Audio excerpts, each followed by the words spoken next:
With the Kenya Premier League title challenge nearing the penultimate stage, Gor Mahia, who have lost ground after a series of poor results, will be aiming to redeem themselves by bagging the FKL Cup title. Kogalo, whose winless streak stretched to 8 matches after they were held to a goalless draw by Chemelil Sugar yesterday, must be very wary of Sofapaka, who are improving day by day. Gor Mahia will peg their hopes on Eric Masika to marshal the defense, while Kevin Omondi, Moses Odhiambo and Edwin Lavata will be hunting for goals. Sofapaka will come into the match highly motivated after comfortably winning the semi-final clash against Thika United. Captain John Baraza will lead the attack with Titus Mulama and Humphrey Miano controlling the midfield. The winner of the tournament will represent Kenya at the CAF Confederation Cup tournament next year.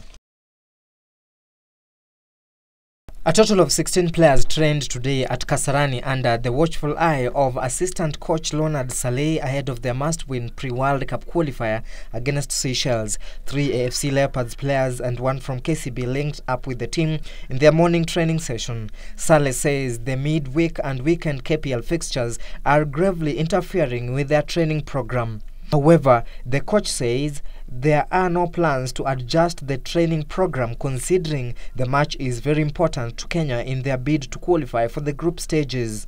Gor Mahia and Sofapaka players are yet to report to camp, with both teams expected to face off tomorrow in the finals of the FKL Cup tournament.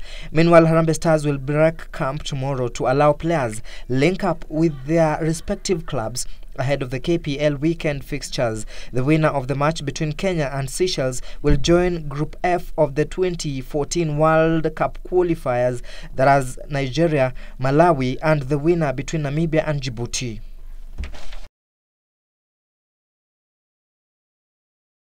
The highly anticipated football elections could change the face of Kenyan soccer for the good or for the worse, all depending on its outcome this Saturday.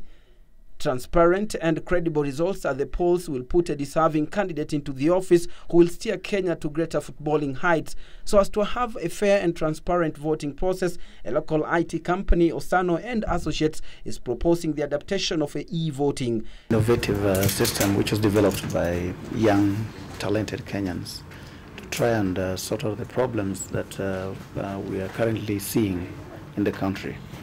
Where there's rampant rigging, and also people don't accept the results of elections. The company has developed a voting software dubbed eKura that, if used in various voting exercises, it will drastically reduce the cases of vote rigging and all the malpractices that characterize elections in the country. Despite the availability of the technology, though, it won't be used at this Saturday's football elections owing to the reluctance of IEC and IEB of its usage.